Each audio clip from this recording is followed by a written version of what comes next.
Hello and welcome to this episode of Nick of Time, where we will talk about Knicks vs Jazz and the Knicks vs Nuggets game and the Knicks vs Mavericks game, and also the Knicks vs Hornets game that was kind of really grinded out type win. We'll talk about all of that and all the NBA notes I have from around the league. Now, let's start with the Knicks notes, man. Cam Payne's defense, I think, is one of the stuff I've seen in the games. Like the cycle of me just watching him play defense is so intense. He's making these hustle plays. He's just a perfect guy. When they signed him, I didn't think a lot about it. I think I was in a hotel room. The Knicks sign campaign. Okay, congrats. Whatever.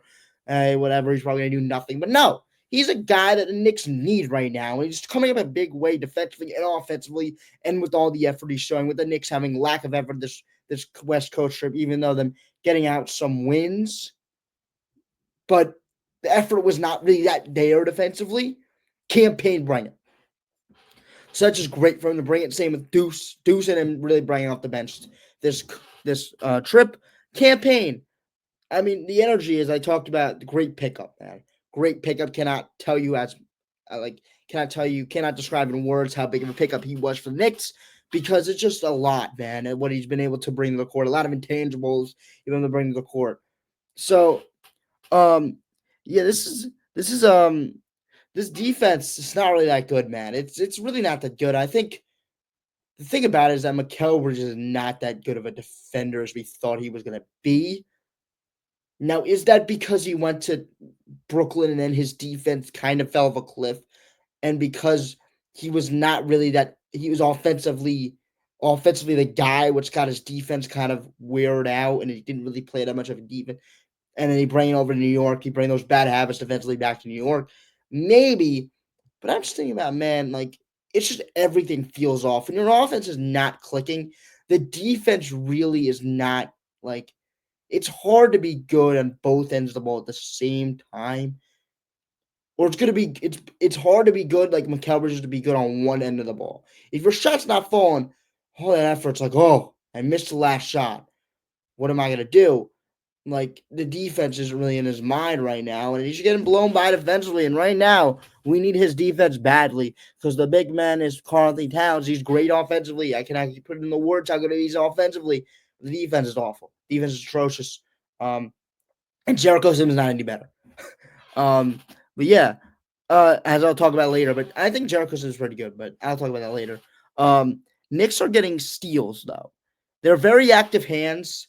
They played very active hands against the young team in the Jazz. I mean, they were very active, getting the steals. That's one of those things that can kind of counteract the bad defense is getting steals, getting out in transition, running. Maybe that could be something Knicks could lean on until they get Mitch and Precious back, maybe.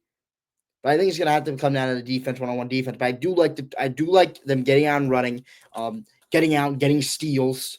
And they got OG campaign, Deuce McBride. The steals are great. Cannot tell you how good they are, but they're just great. Jericho Sims, man, he's a good basketball player. He's a good basketball player. I'll be honest with you. A lot of people want to be like, oh, Jericho Sims so bad. He's not. He's not a playoff caliber center at all.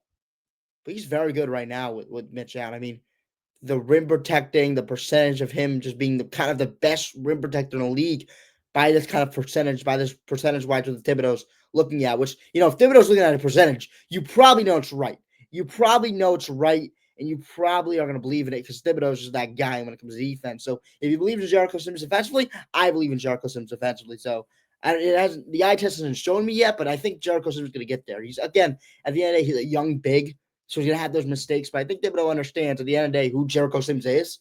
And Jericho Sims is a very decent backup center right now for the Knicks at this moment. So if he thinks that, I'm on board. With Jericho, OG continues to flourish from long range. He didn't flourish in the last two games, but I like the long range shooting from him, especially with Mikal not shooting the way he is. Just the amount of spacing that OG brings you offensively with the defense. I mean, it's just like basketball heaven for Thibodeau because he can run a lot of plays.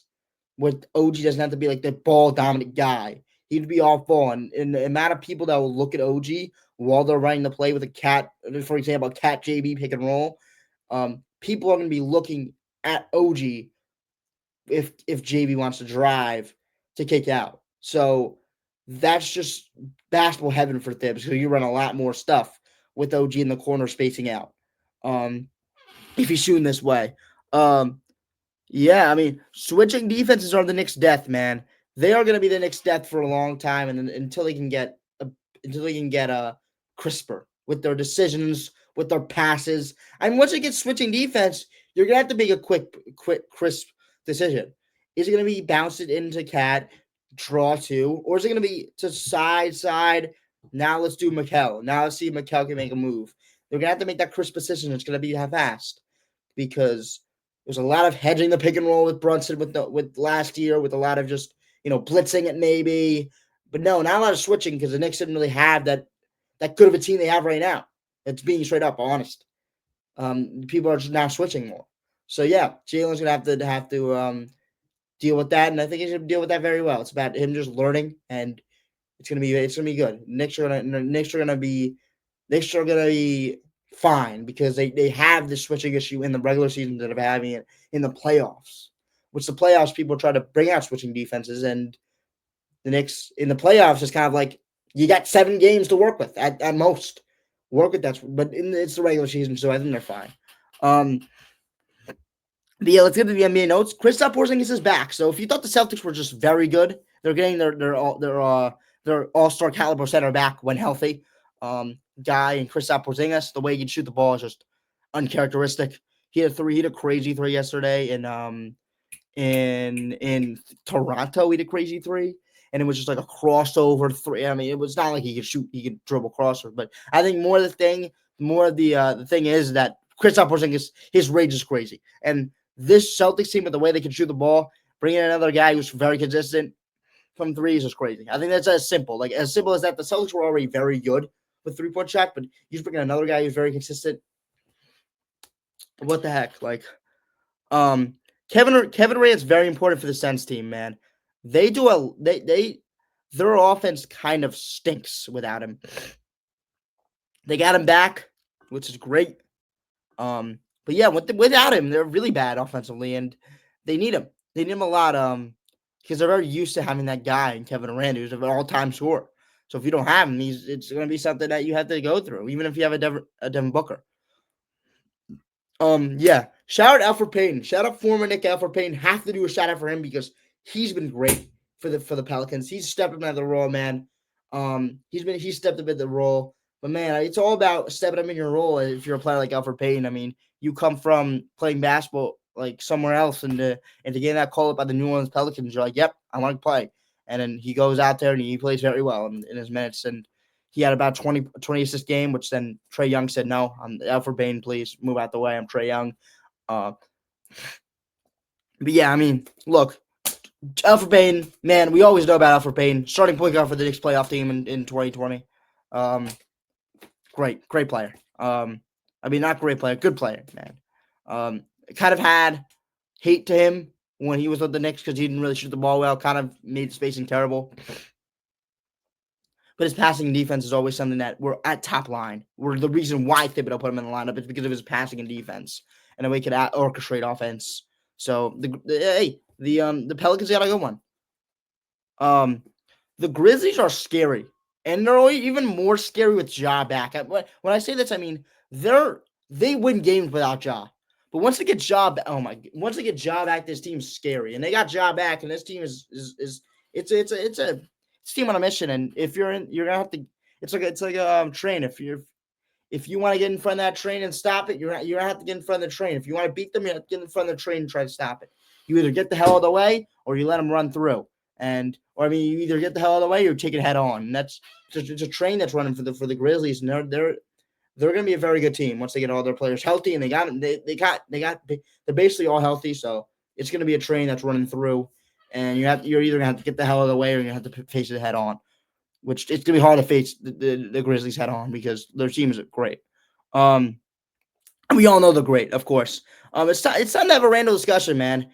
Is this the Randall that we had trouble seeing in New York? where it was like, oh, bad body language. Was this why the New York fans were going crazy with Randall? Yes, it's obviously it is. Because what I don't care about as a fan, I don't know if it's just me. I don't care about if you're shooting bad for a game or two. And once you get some Mikal Bridges type stuff and you give a 6 first round picks for him, yeah, I get a little bit I get a little bit uh I get a little bit, worried. But you should shoot bad 1 or 2 games in a row. Okay, whatever. But this freaking body language for Julius Randle was always so bad. I don't understand what it is. I mean, this is a guy who puts in a lot of work. And just having bad body language sucks, man. For this Timberwolves team, it's a sign of it's really hard to play for, man. It's really hard to play for Julius Randle. Julius Randle, if he's gonna put in this bad body language, it's really hard to play for him, man. It just is. But they're gonna figure it out. Their team just needs a win, though. Once the team wins, all the bad body language will go away. So Timberwolves need to put it together.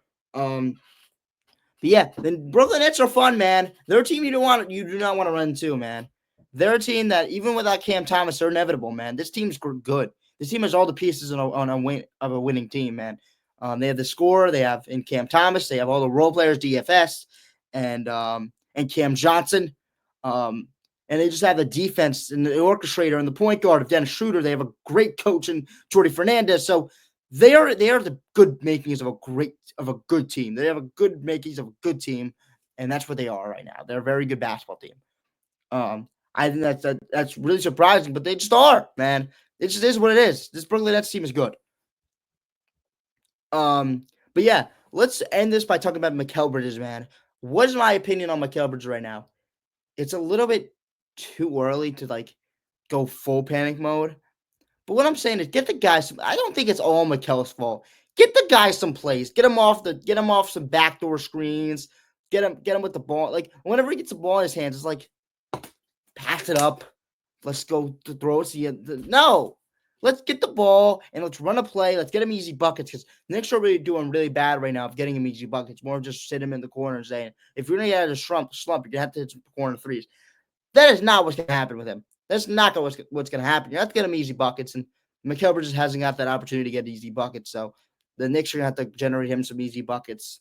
As well as Mikal Bridges, yes, if you're open, hit the shots, man. I mean, we paid 6 first-round picks for you, and you're not hitting shots. So obviously, yeah, but I think you got to get him off. You got to get him off the dribble, get him off some screens, run some plays for him. I know it's great to run plays, 50,000 plays for Jalen Brunson, but you have to give it to Mikal. You have to make him make a play. And yeah, because it's going to be big fruition in the playoffs where they're going to try to double Jalen and do some stuff where he's going to be Mikal with the ball, and he's going to make some plays. So get Mikal off the dribble. Get Mikal off some off-ball screens. Just do more stuff with Mikal and have him get easy buckets because right now it's really hard for Mikal, and it's really hard for him to get open and get easy looks. So it's right now it's just you're going to hit this corner three or you're not. And that sucks if you didn't because you have to run back with defense and play defense, and then you have to run back to the corner. That just isn't good basketball for him, especially for a guy you gave a 6 first-round picks for. So the Knicks are going to have to figure it out, and also Mikal Bridges is going to have to figure it out. So I think it's a little bit of both, in my opinion. So that's going to do it for the video. That's going to do it for this episode of Nick of Time. Make sure to like and subscribe to this video if you are as big as a Knicks fan as me, because I will be pumping out this content every week, all season long. And also, if you're an NBA fan, of course, too. This is about NBA. You saw me talk about KP and all this new stuff in the NBA. So that content will be pumping out all week long. I mean, all season long, every week. So yeah, even if you're an NBA fan, not even a Knicks fan, even if you're a fan of like the Celtics or the Bulls or something like that, it doesn't matter, man. I'm just bringing up good stuff every single week. So have a nice day, and let's go Knicks.